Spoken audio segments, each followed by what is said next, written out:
Salam jumpa Bapak Ibu Saudara yang diberkati Tuhan. Selamat pagi dan shalom. Kita berjumpa lagi dalam waktu teduh pagi edisi Jumat 29 Juli 2022. Bacaan kita hari ini Hosea 11 ayat 1 sampai 11. Sebelumnya mari kita satu di dalam doa. Betapa kami bersyukur dan memuliakan Engkau Tuhan Allah, Bapa yang penuh kasih, mengantar kami memasuki hari baru ini, hari karunia Tuhan untuk kami. Pada kesempatan ini kami akan membaca firman Tuhan menjadi dasar pesiaran kami hari ini. Kami mohon pertolongan Roh Kudus sehingga firman Allah ini sungguh-sungguh kami dapat mengerti dan lakukan dengan baik. Berfirmanlah Tuhan, ampuni dosa kami. Di dalam nama Yesus, firman yang hidup, kami berdoa. Amin. Hosea 11 ayat 1 sampai 11. Kasih Tuhan mengalahkan kedegilan orang Israel. Ketika Israel masih muda, ku kasihi dia, dan dari Mesir ku panggil anakku itu. Makin ku panggil mereka, makin pergi mereka itu dari hadapanku. Mereka mempersembahkan korban kepada para Baal dan membakar korban kepada patung-patung. Padahal akulah yang mengajar Efraim berjalan dan mengangkat mereka di tanganku. Tetapi mereka tidak mau insaf bahwa aku menyembuhkan mereka. Aku menarik mereka dengan tali kesetiaan, dengan ikatan kasih. Bagi mereka, aku seperti orang yang mengangkat kuk dari tulang rahang mereka. Aku membungkuk kepada mereka untuk memberi mereka makan. Mereka harus kembali ke tanah Mesir dan Asyur akan menjadi raja mereka, sebab mereka menolak untuk bertobat.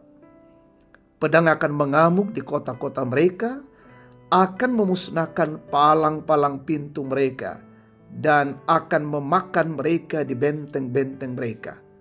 Umatku betah dalam membelakangi aku. Mereka memanggil kepada Baal dan berhenti meninggikan namaku. Masakan aku membiarkan engkau, hai Efraim, menyerahkan engkau, hai Israel? Masakan aku membiarkan engkau seperti Atbah, membuat engkau seperti Seboim? Hatiku berbalik dalam diriku, belas kasihanku bangkit serentak. Aku tidak akan melaksanakan murkaku yang bernyala-nyala itu. Tidak akan membinasakan Efraim kembali.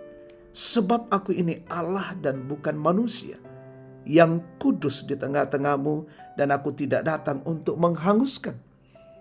Mereka akan mengikuti Tuhan, ia akan mengaum seperti singa. Sungguh ia akan mengaum, maka anak-anak akan datang dengan gemetar dari barat, seperti burung dengan gemetar datang dari Mesir, dan seperti merpati dari tanah Asyur. Lalu aku akan menempatkan mereka lagi di rumah-rumah mereka. Demikianlah firman Tuhan. Amin. Firman Tuhan.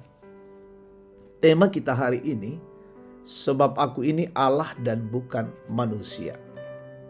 Saudara yang diberkati Tuhan, Tuhan itu pengasih dan penyayang, panjang sabar dan besar kasih setianya. Mazmur 145 ayat 8. Mengapa Allah sungguh mengasihi kita? Karena Allah sesungguhnya tidak menghendaki kita binasa. Dalam sejarah pembebasan Israel dari Mesir, bangsa itu selalu memberontak, tidak mengindahkan amanat Allah. Bahkan mereka membuat berhala untuk disembahnya. Tetapi Allah tetap mengasihi mereka. Allah memang menghukum mereka, tetapi hukuman itu adalah untuk mengingatkan agar bangsa itu kembali bertobat, dan Allah akan mengampuninya. Dari berbagai pelanggaran dan pertobatan yang dilakukan bangsa Israel, sebenarnya mereka tidak layak lagi untuk dikasihi.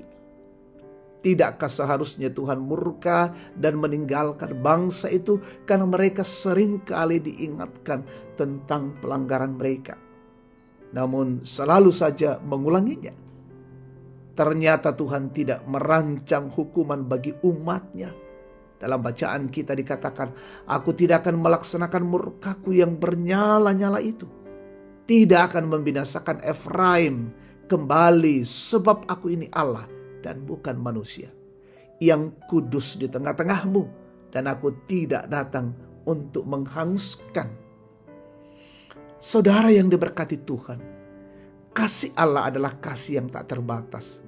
Kasihnya dinyatakan berdasarkan otoritasnya sendiri. Sesungguhnya kita sering berbuat dosa dan mendukakan Allah. Namun kasih Allah yang tak terbatas tidak pernah berkesudahan untuk hidup kita. Namun perlu diketahui bahwa Allah tidak bisa dipermainkan. Dalam Galatia 6 ayat 7 dikatakan, jangan sesat. Allah tidak membiarkan dirinya dipermainkan, karena apa yang ditabur orang itu juga yang akan dituainya. Karena itu bertobatlah dan peliharalah pertobatan itu untuk tidak berbuat dosa lagi. Amin. Mari kita berdoa. Tuhan, kami bersyukur kebenaran firman-Mu datang di tengah-tengah hidup kami saat ini. Terus mengingatkan kami betapa Allah mengasihi kami, betapa Allah mencintai kami. Dan karena itu kami akan menjaga terus kekudusan hidup kami, memelihara hidup ini yang adalah anugerah dari Tuhan, sehingga hidup ini berarti di hadapan-Mu. Kami berdoa untuk pesiarahan kami hari ini. Tuhan tolong kami, Tuhan tuntun kami, Tuhan peliharakan dalam pekerjaan kami, dalam usaha kami, dalam pelayanan kami, dalam aktivitas kami. Mampukan kami ya Tuhan, dan kami kerjakan demi hormat dan kemuliaan bagi nama-Mu. Berkati pemerintah kami, anugerahi hikmat, kearifan, kebijaksanaan, dan menegakkan keadilan kebenaran di negeri ini. Berkati umat Tuhan dimanapun berada, sementara mencari pekerjaan tunjukkan, sementara yang dalam bangku pendidikan, berkati anak-anak-Mu. Tambahkan hikmat dan kearifan bagi setiap anak-anak Tuhan.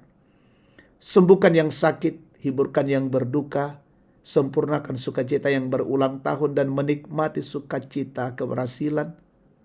Berkati ya Tuhan, umat-Mu yang bergumul, teguhkan dan kuatkan, lalai sadarkan.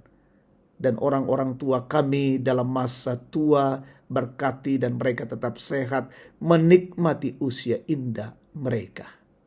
Tuntunlah kami hari ini, dan hidup kami memuliakan Engkau. Bapa di sorga, kami berdoa untuk persiapan jemaat Bogor dalam pendewasaan jemaat esok tanggal 30 Juli. Kiranya semua berjalan dengan baik dalam tuntunan kasih-Mu. Ini doa syukur kami, pujian, persembahan kami padamu. Ampuni kami. Di dalam nama Yesus firman yang hidup, kami naikkan doa dan syukur kami ini. Amin. Demikian waktu teduh pagi. Tuhan memberkati kita hari ini.